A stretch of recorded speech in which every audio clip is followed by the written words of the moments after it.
In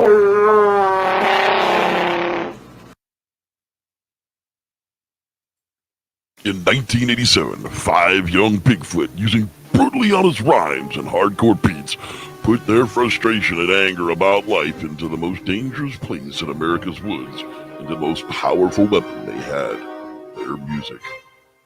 Taking us back to where it all began, Straight Out of the Redwoods tells us the true story of how these cultural rebels, armed with only their lyrics, swagger, bravado, and raw talent, stood up to the Woofoot that meant to keep them down and formed the world's most dangerous group, Sasquatches with Attitude. And as they spoke the truth that no one had before and exposed life in the hood, their voice ignited a social revolution that is reverberating today. Join us for Straight Out of the Redwoods.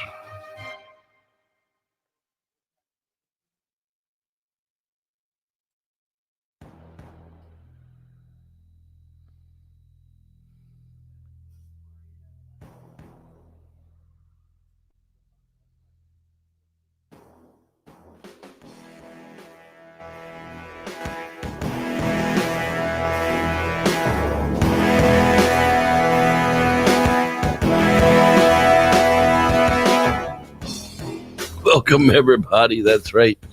Season 8. Season 8. It dawned on me today. Season 8. I didn't even put the right episode on the damn picture. Oh, well. I guess I'm not all that professional, but hey, screw it. We're here. Welcome to the Squatchers Lounge podcast, everybody. I am indeed your host, the Reverend Jeff Kelly. Thank you, everybody, for being here. I'm glad you are with us. We are in the year of anti-hoaxing. We are getting rid of the hoaxers. We are expelling them. We are exposing them for what they are. And we're not just saying it, we're proving it, at least with the consensus of the people who are around. So tonight our focus is going to be, that's right, the Great Thom Biscardi. Now, last week we left off with Ivan Marks because Thom Biscardi was right there in the middle of everything with Ivan Marks. So we will pick that back up right where we left off last week. But a couple of things did come across the Squatchers Lounge podcast, the Squatchers Lounge group, at facebook.com/groups/SLounge. Click the join button to join the discussion. Post anything Bigfoot related that's not in there. We'll be glad. It's open for discussion. It's not just for me to post. That's a place for you people, the fans, to go in and post and talk with each other and interact with each other. Absolutely no bullying goes on. Absolutely no woo goes on. Absolutely no bull crap goes on, because we just put a stop to it. You know, it's a safe place that everybody can go into and, just like the show here, interact with each other in the chat without having a bunch of toxic morons to ruin it for everybody. So check it out at facebook.com/groups/SLounge. All right. Caught on video, 5 mountain lions. Let me sing you the song of my people. Jesus, it's like a pet story in here sometimes. 5 mountain lions seen together in Amador County. That's right. It's rare to see 1, super rare to see 2. Almost unheard of to see 3. We saw it in Bluff Creek. There was actually some siblings that were running around together that the Bluff Creek guys caught on their cameras. The Bluff Creek Project. You can find that on Facebook as well. But the 5 is like, yeah, it's got to be like a mama and 4 siblings or something. I don't know. I'm going to go throat punch that bird in a minute. I swear, it is absolutely insane. They are cockatiels from Australia, if you're wanting to know, and they are the males saying goodnight to their females. So that's what's going on in my house. Okay. A woman films a Tahoe bear as it attempts to crawl through the cabin window. Newsflash. If a bear is attempting to crawl in through your cabin window, filming it is probably the last freaking thing you should be doing. Okay. Getting out of the cabin. That would be, probably number 1. Yelling, screaming, throwing things at it, hitting it with some bear spray, seeing as how you were going to a cabin in Lake Tahoe. Not all the bears there will hibernate. The lower altitude bears are what they call resident winterers, and they eat from the garbage of you idiots. So in the future, Don't film the bear as it's crashing through your window. Scare it off or get out of the damn thing and go get some help, because I got news for you. They're not tearing in your window because you're pretty. Am I pretty? Doesn't matter. They want to eat you. All right. Moving right along here. Screen Rant put up The Missing Link and 9 other best Bigfoot movies ranked according to IMDb. So number 10, Big Legend, got a 5.5. The first movie on the list is Big Legend, which came out July 3rd, 2018. The movie was written and directed by Justin Lee and starred Kevin Makeley of the Kavanaughs, Todd A. Robinson, Any Bullet Will Do, and Summer Spiro from Westworld, and Amanda Weiss from Highlander. Wasn't bad. I watched that one. Would dig it. Number 9, The Man Who Killed Hitler and Then Bigfoot. They should have called this The Man Who Disappointed All Bigfoot Fans. It wasn't Sam Elliott's fault, but this movie sucked. Anyhow, number 8, Harry and the Hendersons. Harry and the Hendersons, is it 8? Oh, God. Okay, let's see what happens to move as we move along here. Number 7, The Son of Bigfoot. Beats out Harry and the Hendersons? No, not really. 6, Bigfoot, the movie. Are you shitting me? That's right. I did say that shitting. I guess I should have classified this earlier in the show. This show is not for children. If you are under the age of 13, please go ask a parent if you can watch the Squatchers Lounge podcast. Thank you. Let's move on. Letters from the Big Man is this had to have been like a writer friggin' contribution or something. Jesus God. I mean, the Bigfoot suit in Letters from the Big Man is pimp. I mean, it is straight up Tits McGee, but the storyline and the woundness that goes along with it, I couldn't stomach. The Sasquatch Gang, there ain't even a Bigfoot in the Sasquatch Gang, and it stars a goofy ass Justin Lee. Yeah, okay, whatever. Number 3, not your typical. Okay, somebody has definitely been smoking meth. Not your typical Bigfoot movie by Wayne, Dallas and Wayne. Poor Dallas has passed away. I don't know what Wayne is up to anymore, but there is C. Thomas Biscardi's name wrapped around that one, as you can see. And number 2, The Missing Link cartoon. Yeah, is the number 2 Bigfoot movie ever or from last year? I don't know. And that's not even a Bigfoot movie. It's a piece of wildlife film. So, I mean, I'd love to see the movie that Patterson used to take from town to town that they had made for all of this. I mean, I really would like to see that movie in its entirety. Unfortunately, nobody that I know of has a copy of that. All right. So that's what was interesting in the lounge. That's what you missed. If you're not a member, check it out. Facebook.com/groups/EshLounge. Feel free to post any kind of Bigfoot article in there that you have into questions for the host, questions for the fans, question about Bigfoot, whatever. That's what it's in there for. Socialize. All right. Yeah, I'm trying to socialize more this year. I was such a hermit last year. I'm not going to do that to myself. Speaking of what I'm not going to do to myself, the introduction to the book, Bigfoot Campfire Stories, has been completed. So we are on our way. The introduction is done, and I am happy with it. So we're going to keep on chugging along. If you like what we do here at the podcast, you can check us out at patreon.com/cryptid corner. You know, for $1, general admission gets you the Bigfoot Campfire Stories that will be up there. There will be exclusive sneak peeks into some of the Bigfoot it's all new Bigfoot story content. And this is, I'll give away a little bit of a spoiler. They can't all be happy endings. Okay. So just, be prepared for a dick punch here and there. Because, I like a Greek tragedy where the bad guy wins and everybody dies.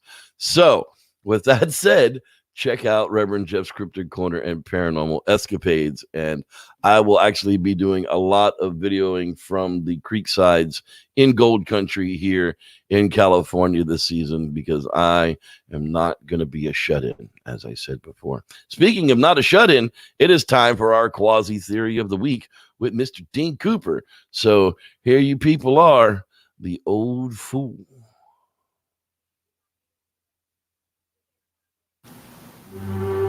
And now, Quasi Theories from a Quasi Scientist with your host, Dean Cooper. Cyclical old soul. We all know about our sun's 11-year cycle of spottiness, how it gets spottier and less spotty over an 11-year period. Well, not really an 11-year cycle. The cycle ranges between 9 and 12 years, 11 being the average of 9 and 12 approximately. The actual average is 10 and a half, so you could round it up to 11 or down to 10. I haven't a clue why 11 is official. The sunspot cycle was discovered in 1843 by Samuel Heinrich Schwabe. Its official name is therefore the Schwabe cycle. I can't figure out why no one talks about the sun's other cycles. There's at least 4 more. There's the Wolf-Gleisberg cycle of about 80 years. The number of sunspots in each 11-year cycle goes up and down in an 80-year cycle. Then there's the de Vries-Seuss cycle of about 200 years.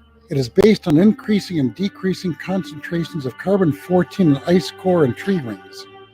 Carbon-14 is created from regular old carbon-10 when an atom of carbon-10 gets whacked by a cosmic ray.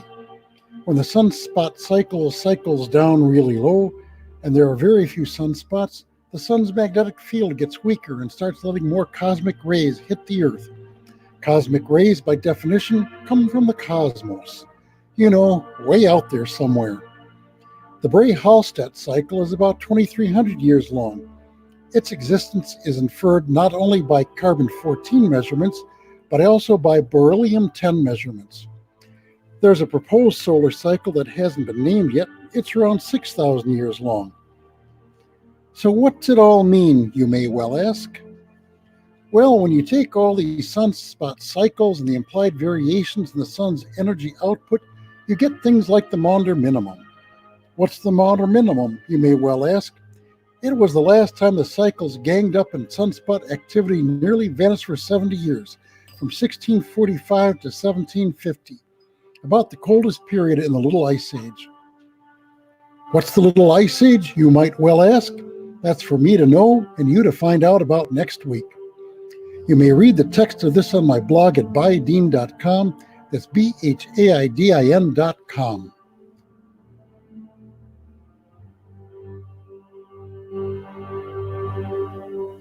And if you haven't figured it out, I totally ripped off that entire segment from Saturday Night Live from the 80s. And now, Deep Thoughts with Jack Handy. That's right. So now you'll never, ever be able to hear Quasi Theories from a Quasi Scientist with Dean Cooper without that going through your mind if you're old enough. If you're not, well, I can't help you there. You're still young, and that's your fault. There's so much you have to learn. That's right. And with that,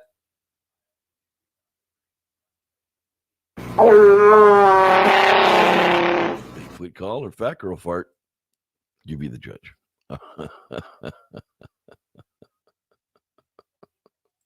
All right, so let's move on here to tonight's feature. That's right, Mr. Thom Biscardi. This guy. I'm here to do one thing, is to bring one of these creatures back. I don't want to talk right now. Tom, don't get mad. Just keep the camera off right now, okay? I said I don't want to talk. You got it? Joan, get me a snapple.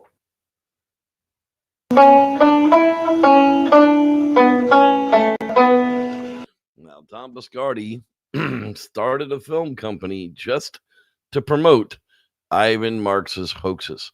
Carmine Thomas Biscardi, born 1948, is a cryptozoology enthusiast, Las Vegas promoter, internet radio host, and film producer. He describes himself as the real Bigfoot hunter. Bigfoot Biscardi has been centrally involved in several hoaxes regarding Bigfoot that have garnered widespread international media attention. He claims on his website that he was watching Carson at 67 when he first saw the footage of the Roger Patterson about Hook in Bluff Creek incident and said to himself, how the hell can we send a man to the moon, but we can't find this creature?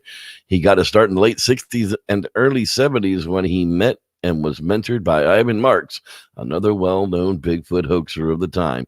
In 1981, Biscardi produced a documentary called In the Shadow of Bigfoot. It contained old Ivan Marks footage of the same pointy-headed, pointy-eared alleged Bigfoot seen in the earlier Marks films. Yeah, that's right. Cripplefoot, Limpyfoot. Most of the Bigfoot community regarded it as laughable fake. He is the current CEO and founder of Bigfoot Projects Investment Incorporated, which filed for an IPO in 2013. Besides Bigfoot, Biscardi has investigated sightings of the lizard man of the Scape or Swamp. He appears in the documentary Not Your Typical Bigfoot Movie, which focuses on the search for Bigfoot with Dallas and Wayne. Now, in 2005, July 14, 2005, Biscardi appeared on a radio program, Coast to Coast AM, and claimed he was 98% sure that his group would be able to capture a Bigfoot near Happy Camp, California. On August 19, he returned to say he knew of the location of a captured Bigfoot specimen and that he would air footage of the creature through a $14 webcam service. However, on the day the footage was to be distributed, Biscardi claimed that he was hoodwinked. I've been hornswoggled. Hoodwinked, I tell you. You know, we didn't land on Plymouth Rock. Plymouth Rock landed on, oh wait, that's something else, by a woman in the Stagecoach, Nevada, and that the specimen did not exist. Coast to Coast AM host George Norrie demanded that Bigfoot refund the money to people that had paid for the webcam subscription. Biscardi then offered a refund on his website to those that subscribed for the service after August 19th. Now, that is the early days of what Wikipedia had to say about our boy Tom. But let's move on back here to where we were. 1972, Ivan Marks produced those original two films, and Marks sells one of the films to You Ask It, a television program. And Thom Biscardi is involved in the background dealings, allegedly, all the way back in 1972. 1973, in May, Bigfoot Enterprises owner Thom Biscardi tells the Lancaster, California Ledger Gazette that he considers himself the greatest hunter of Bigfoot in the United States. He has brought with him Ivan Marks to help him hunt Bigfoot. Biscardi says regarding the Antelope Valley Bigfoot events that some are bound to be hoaxes, but it appears not all of the sightings have been hoaxes. Biscardi informs the newspaper that he has a half-hour film on Sasquatch and has been offered $25,000 for it, but he won't sell it. December 73, the Saga magazine gives 25-year-old Thom Biscardi his first national attention for his Bigfoot claims that Bigfoot would be captured any day now. Biscardi tells the Saga reporter that he has sunk so much money into the search and that we're going to find him. The writer notes that he and Biscardi are relaxing, sipping wine back in his luxurious San Jose, California apartment, waiting for the latest word on any sightings from Ivan Marks and 6 other on the Alaskan expedition. Because, you know, Cripplefoot walked all the way from California to Alaska as a migration path every year on a broken foot. Yeah, right. 1981, May 11th, according to the San Francisco Chronicle, Biscardi said that he saw a Bigfoot on April 12th, 1981, on Mount Lassen that was a male, 7'4", some 450 pounds. Biscardi told the reporter he was going to capture a Bigfoot, but apparently that doesn't happen. 1982, in June, Forest Service is up. We're going to skip over that. Sorry.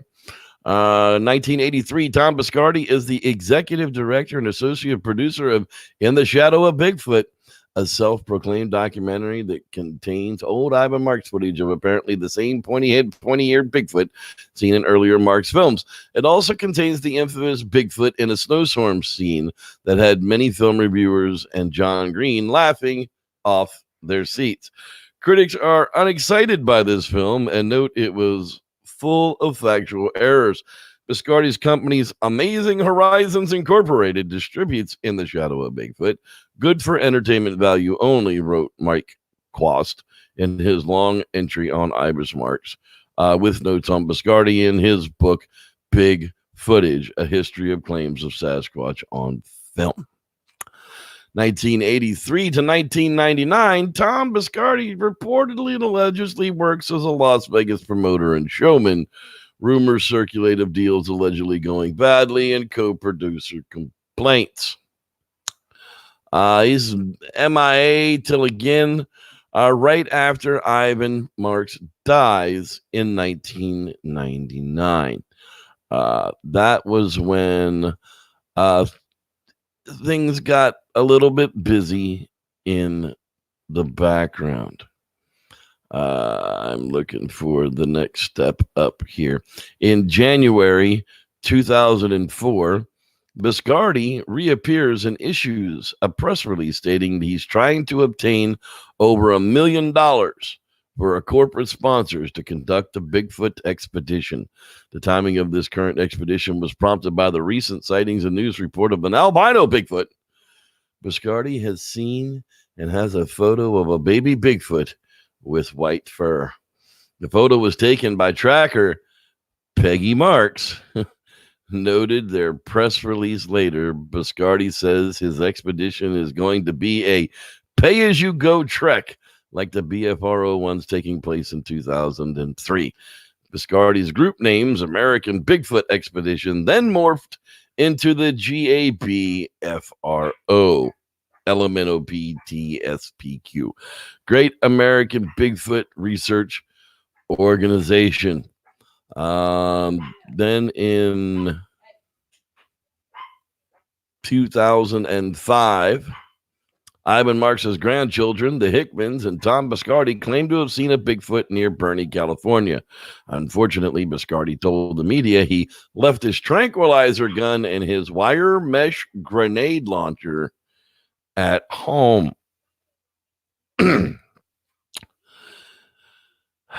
Sorry. In June 2005, I'm having a hard time saying any of this stuff with a straight face. A new Biscardi press release appears saying that the imminent capture is anticipated of Bigfoot. The release gave helpful contact information that the findings and materials forthcoming on this investigation will be offered for commercial sale and distribution. Organizations interested in acquiring the rights for the project, such as publishing television, film, merchandising, lectures, and exhibits based on Biscardi's expeditions, could contact his PR firm, apparently to be a copycat of the BFRO expeditions. In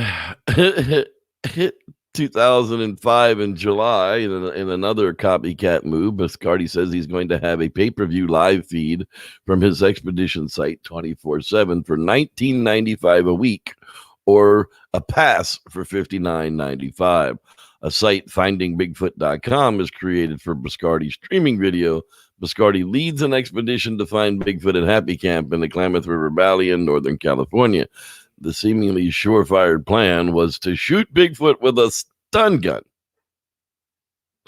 keep him in a zoo for 90 days so a medical team could study him and then release him back into the wild. August, Biscardi follows up with an earlier promise to capture a Bigfoot during an appearance on Coast to Coast by announcing to George Norrie on his Friday show that, according to Biscardi, his team, although Biscardi hadn't seen it, had cat in captivity for over a week a 17-year-old male, over 400 pound, 8 foot tall Bigfoot. He gets people to pay money for the chance to view the photos and live feeds of the images of Bigfoot, and Biscardi's exact words were that we have a Bigfoot in captivity. 17 years old. Did somebody have a conversation with this thing? I mean, does it have like tree rings? Did they cut off a finger and count the rings to see how many, how long ago it was born? I'm not real sure. August 22nd, then of the same year, George Norrie plays back some statements by Biscardi showing that Norrie had not misheard Biscardi when he claimed that Bigfoot was 800 pounds. Parts of Biscardi's story begins to crumble. Of course, the next day, August 23rd, in what could be coined as the "I was hoodwinked" account by Roger Knights, a Bigfoot forum comment maker, Thom Biscardi appears on Coast to Coast AM during the evening, says that he was hoodwinked. He was hornswoggled. He now says that he was misled by an acquaintance of his colleague, Peggy Marks. The acquaintance, who lives in Stagecoach, Nevada, had told them of an injured Bigfoot that was being cared for by two veterinarians. As the details of the story began to unravel, Biscardi said he eventually concluded that her reports were false. Biscardi's story got more fantastic the longer he talked, saying an Indian shot an injured Nevada reservation Bigfoot with arrows, and that after the male was captured, a female was also taken into captivity, and that one of the vets treating it or them kidnapped it or them. Reportedly, the kidnapped Bigfoot is right now being kept in one of the two warehouses in Clear Lake, California, just down the road from a grocery store. Biscardi said it was a story from a woman in Stagecoach, Nevada, and he never had a video, never saw the Bigfoot, and there never probably was a Bigfoot. He kept using the word hoodwinked. At a couple of points, Biscardi seemed like he was trying to blame Coast to Coast and its listeners as the source of the hoax, that the listener of the program was behind this hoodwinking. Norrie launched into him about this, noting Biscardi can't blame the listeners for what Biscardi said about having a Bigfoot. After all, Biscardi is the one who came on the program and said what he said. Norrie mildly pushed back at Biscardi for attempting to shift the responsibility to others. The callers confront Biscardi with his marketing that he had signed up for his website on Friday with the current reduced rates of $19.95 a week or $59 pass. They would be able to see the images cheaper than the increased rate he was going to charge with the new footage. The callers demand their money back, and Biscardi said that Biscardi duped him, and one frankly knows that this is fraud, dude. Another calls it all an abominable snow job. June of 2006, Thom Biscardi announces that he possesses what he says is a Bigfoot hand. Photos and additional information pertaining to the hand were later released, although bearing a superficial resemblance to a primate hand. The supposed Sasquatch hand was associated with Don Moreau and Thom Biscardi, ostensibly obtained from the Butte, Montana Police Department in 2002, appears via x-rays to match the paw of an American black bear, Ursus americanus. That's right, Yogi. July 2006, according to the San Jose Mercury News, Carmine Thomas Biscardi, a Redwood City man who bills himself as the world-renowned Bigfoot researcher, sued the Great American Bigfoot Research Organization, TPQRL, its president and vice president. The group was established reportedly in 2005 to track, study, and learn about the Bigfoot creatures that are believed to inhabit North America. Biscardi, who claims to have been in the Bigfoot business for 33 years, says he was supposed to be paid $250,000 to lend his experience, knowledge, and reputation to conduct Bigfoot expeditions and provide the group with his use of his library, which consists of things such as plaster footprint casts, films, photos, and sound recordings. Now, the lawsuit claims, paid him only $65,000 and won't give back his stuff. The San Jose lawyer representing Biscardi said he's been negotiating with the attorneys and the defendants the return of Biscardi's library, but then the attorney quit because he wasn't getting paid. The two founders of the Great American Organization are listed as Thom Biscardi and Peggy Marks. The top knot management of the organization is listed as a bunch of people that really doesn't make any difference to you people out there.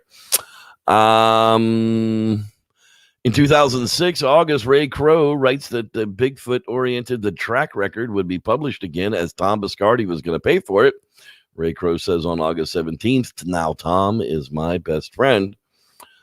July 2007, Thom Biscardi quits paying for The Track Record to be published, and the publication soon folds. Apparently, he's not his best friend. In 2007, Biscardi's new business, Searching for Bigfoot Inc., hires people across the country and gets his photo taken with many of his employees in local media. And that, my friends, is where we're going to leave it for this particular week with Mr. Thom Biscardi, because he's wrapped up. The leg bone's connected to the hip bone. The hip bone's connected to the shin bone. I don't know. They're all connected in the morning. Yeah. One, Ivan Marks led to Thom Biscardi, and Thom Biscardi is going to lead to our next cast of characters next week. That's right. Two Georgians say they have a Bigfoot's body. That's right. August 14th, 2008. Tricky Ricky Dyer and Mr. Witten and Mr. Thom Biscardi say that they have discovered a dead Sasquatch and they now have it frozen in a freezer. Dun, dun, dun. And before I forget, because, well, I almost did forget, let's kick it back over here to our show and give some shout outs to everybody hanging out tonight, because, well, I almost forgot. So let's scroll up here to the tippy top and say hi. There's Miss Natalie Smith. Hello, Miss Natalie Smith. Glad you are with us. Mr. Rod Dupree. He's always in the place to be. Aaron Duncan. He's in the house with us. He's going to come camping with us this season. That is going to be so much fun. Hello, Mr. Shane Barber. Glad you are with us as well. There is Miss Bella Allegria. Hello there, young lady. Glad you are feeling up to hanging out with us tonight. Sorry that you're going through what you're going, but we're all pulling for you, sending good karma your way. Ryan Tremblay. How you doing there, Ryan Tremblay? So glad you are hanging out with us tonight. There's Lance Winder. That's right, from the Great White North, the Sasquatcher from Canada. The Life and Times of JCM. There's Mr. Jevin. Hello, Mr. Jevin. SoCal Forest Ninjas, the SRG. Hello and welcome back to the show. Scrolling on down here. Your Hobo Man 5 checking in tonight live. I see that right there. Hello. Obsidian Radio is checking in as well. I see that there's Mr. Dean Cooper. Not socialist, socializers. Remember, if you can't be an athlete, be an athletic supporter. There it is, Mr. Titan Glass 88. Hello there. Welcome. Giggity gold. That's right. There's Mr. Rod Dupree. Gustavo. Hello, Gustavo. Welcome to the show. I know I saw my son out there, Sean Kelly. I don't know where those comments went, but hi, Sean. Glad you're hanging out with us tonight. We are going to have an after hangout tonight if you want to come and check us out. Tim McCune, there he is, the man, the myth, the legend. There's Root Man. He's rooting around out there listening to the show. The Reverend Matthew Gaines, Reverend. There's a whole bunch of us reverends in here these days. It's kind of neat. Dun, dun, dun, dun. No, I am not a preacher. No, I do not have a church, nor would I. It's a title, people. You can buy it from the state. It's a minister, a reverend. It's not that hard to get. Squatchy Inc. There he is. Hello, Chief. Glad you are with us as well.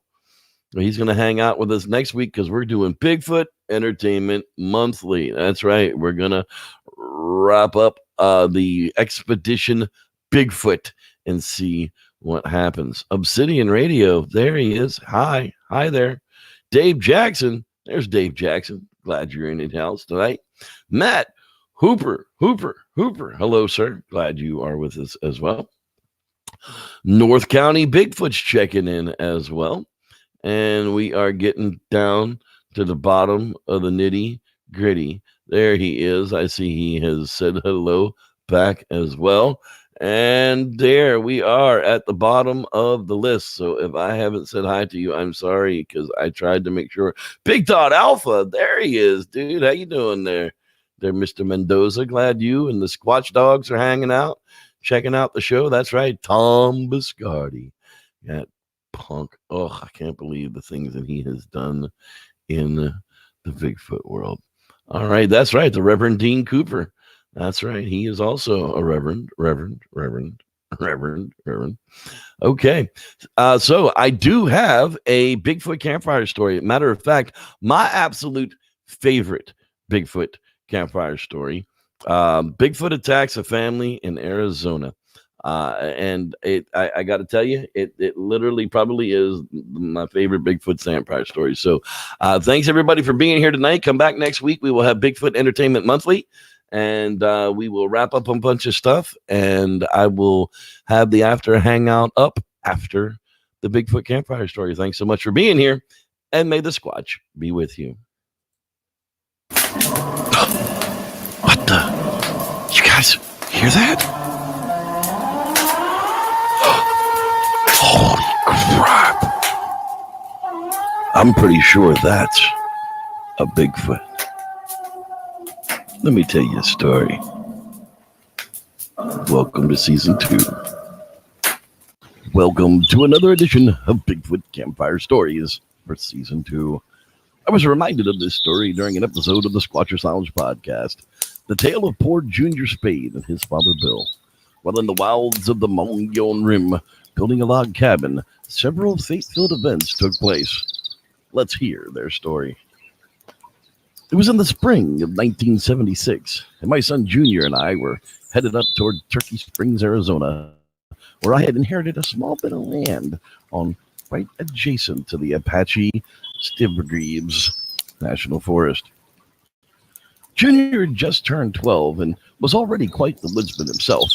Being a Boy Scout, sure honed his skills in the wild, while I bet he could do a solo week-long packing trip with very little worry from anyone but me, of course. They've taught it very well. We had decided, since Mom had passed, that we'd take this opportunity for a fresh start and to make a new home. A log cabin life sure sounded like the right kind of life for us. I had ordered a log cabin kit to be brought on site, and all we were going to have to do was fell the logs on site, put it all together. It should make for an adventure we'll never forget. Just the type of distraction we'd need to heal. Paid a clear tract of land and stacked the trees on one side of the lot for easy pickings, as well as to clear a nice path from the city road out to the building lot, some 3/4 of a mile into the cut. When we arrived, I was much like me, leaving the best of the trees standing and saving all of the old growth. I couldn't have cut a better path myself. It was nearly perfect. Well, when we arrived at the clear site for the cabin again, the men had a wonderful feeling for the land and only cleared what space was needed to level the earth for the cabin and left all the old growth around the plot. When the forest heals from our little invasion, the scenery should be amazing, as if our little cabin belonged and wanted to be built right where they placed the foundation. Junior and I had packed the van with just about everything we had left and we wanted to keep, including our temporary living quarters, an old canvas cowboy tent. It would keep us dry and warm for the next few months as we get the cabin up and tight from the elements. Junior being 12 would be a big help, but I'd still need more of an adult strength to help out. So I hired a young man named Jake from the nearby town to be my extra back for the time being, and we are awaiting his arrival tomorrow. For now, Junior and I would just keep setting up the cowboy camp and getting settled in for the night. A change of life is what we wanted, and it looks like it's just what we got. Well, that went up without much effort. I was surprised, in fact, I'd figured on hours of wrestling with the stupid thing and finding out the lines were missing, but in fact, 45 minutes later, we were loading in the wood stove and running the chimney out of the top of the tent. It was amazingly simple. No wonder this is how they did it those many years ago. We had emptied the gear from the van into the tent and really began to take shape. A sitting area up front near the stove and a sleeping area in the back with our cots all comfy and ready to be set up. Tomorrow we'll build a latrine and all shall be right with the camp once more. Junior was so tired from the day that he was already falling asleep at the round table, so I helped him off to his bunk and got him off to sleep. It was a bit like not myself, so I knew it wouldn't be long before I too was down for the count. I grabbed my flashlight and went for an after-dark check of the woods to be sure that there were no animals about. Just as I stepped out of the tent, I thought I saw a black figure run off into the dark. But it made no sound, so I really couldn't tell what it was. That part of the lot hadn't been plowed, and the land was quite dry at the moment, so it didn't leave any tracks to follow either. But I figured it would take a few nights here before the local wildlife would get used to us and move on to another location. I thought no more on it for the night, and I went back to the tent and closed up and settled in for some well-deserved sleep, as the real work starts tomorrow. It wasn't until very early the next morning that I was awakened by Junior. He said he'd been out to pee and that there was a strange man watching him from the woods. He couldn't see him very good, but his flashlight kept making the eyes shine at him. Well, I grabbed my pistol and flashlight and we went to have a look. As I expected, we found nothing, and we searched our. We agreed that maybe it was an owl in a tree and that he had just been mistaken. Strange place syndrome must have been what it was, and we went back to sleep. Jake had arrived sometime very early in the morning, as when I got up and started the coffee, I heard him call out to us in the tent, "Good morning. I didn't want to wake you," from a strange voice in camp. Well, I swung open the tent flap and invited Jake on in for a cup of joe to get the day started. I had noticed that when he was entering that he had already brought the outhouse supplies with him from town that I had paid for and ready to be picked up at the supply house. He was so eager to work that he had already unloaded the wood in the exact right place alone before we had awoken, just to put his best foot forward. It seems like he was the man we could learn to trust. For the next couple of weeks, work went on uninterrupted. As we had thought after the first couple of nights, the wilderness and the newness, the weirdness of the new land, had all gone away, and the animals had accepted our intrusion into their forest and stopped wandering near the tent at night, as Jake and I had made some real progress on the cabin. The walls were up, the windows and doors were framed in, and we were on the lookout for just the right trees to fell for the roof. And in just a few more weeks, this would all be done. I had Junior do a set of tasks each day, bring clean water from the creek, put lye on the pile in the outhouse, mostly things he could handle on his own, and for the other half of the day, he was free to wander the game trails, locate the location that later would be a treehouse location of his very own. It was fantastic, as each day as the sun would go down, Junior would return with new information about wild food and new locations he had found and visited. For a little while now, he had been telling us about bear footprints he'd been finding around the area. Jake went on to tell us about the Native Americans in the area that still roam the national forest lands. They wouldn't be wearing any shoes at this time of year either.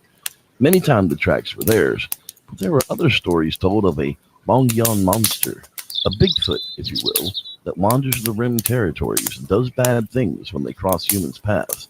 So to always be vigilant, aware of where you are and how far you had wandered from camp. I chalked it up to old Indian stories to keep the young ones in camp at night and keep people from wandering off from the fires alone, but sometimes I really wondered. It wasn't until about a week later when Junior started talking about something following him home.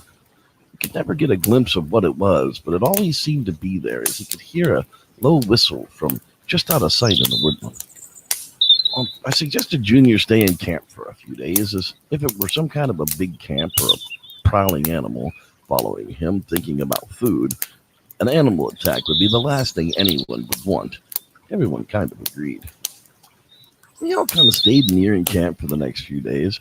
It was on about day 5 when we noticed the first barefoot tracks at camp. Jake had found where someone had walked right into camp and right up to the tent. The weird part was there were no tracks leading away. It was as if whoever had gone into the tent had not come out.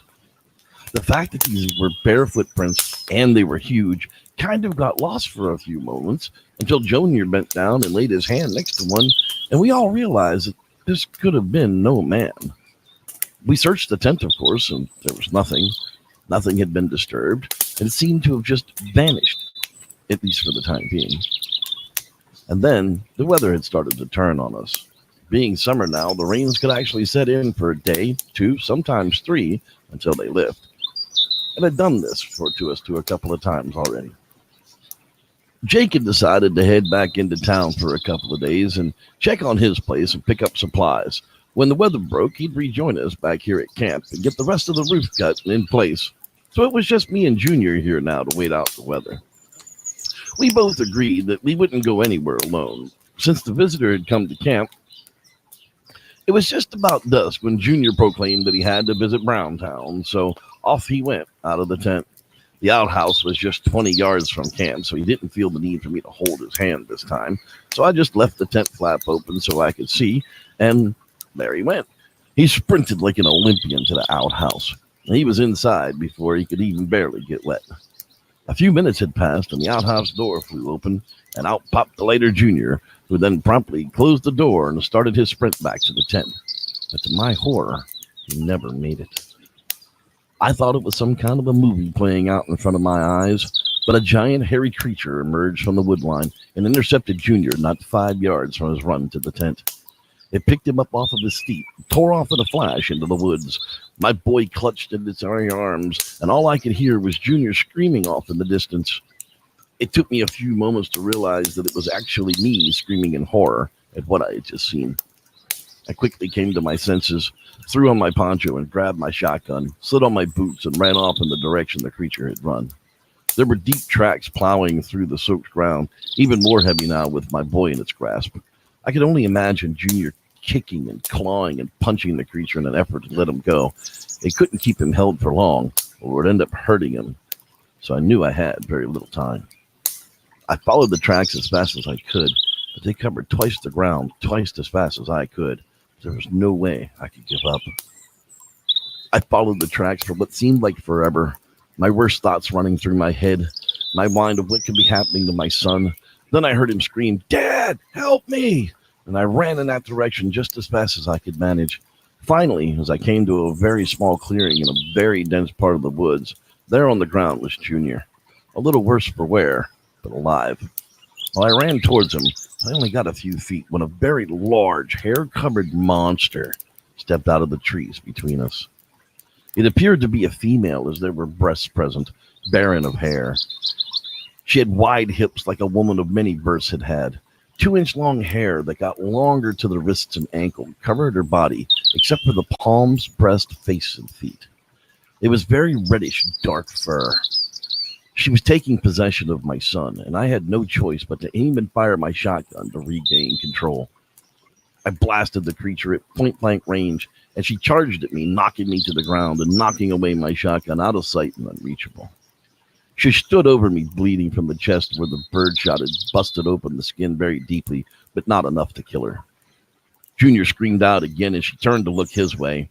I pulled out my fixed blade from my sheath and I stabbed it into her foot, cutting 2 of her smallest toes for her right foot. She screamed out in terror as she reached down and snatched me by the face. The very last thing I remember was seeing her walk over to Junior, stomping on his head with her bloody foot, then picking him up and walking away with him, just as the warm embrace of unconsciousness just washed completely over me. They say it was Jake that found me in the woods the next day. He had found the scene at the camp and followed the tracks, found the trail, and discovered me lying in a pool of my own blood, barely alive. Jake said he couldn't believe that I was still breathing and had survived such an attack, seeing as he found me with my face hanging on the branch just above my body. I guess this wasn't the new start we were looking for. According to the story later told, police and fire rescue, wildlife department, and everyone you could think of searched for poor Junior. His father's injuries were so bad that the man will never again have a normal life. They said that after he had healed, he had went back and finished his cabin in the woods, and still to this day searches the forest for the 3-toed Mongyon monster and his poor missing son, Junior. Thanks for listening. I'm Reverend Jeff, and may the Squatch be with you. Some late arrival shout outs. There's the Mr. Fang, 333333333, and the Sasquatch Army. Sam Squanch Rivera got a late check-in for some reason. I have no idea why. I somehow missed Mr. Hooper, who has been in there as well. I'm looking for the name and can't even find it now. So, yeah, there it is. I have no idea why sometimes they show up and sometimes they do not.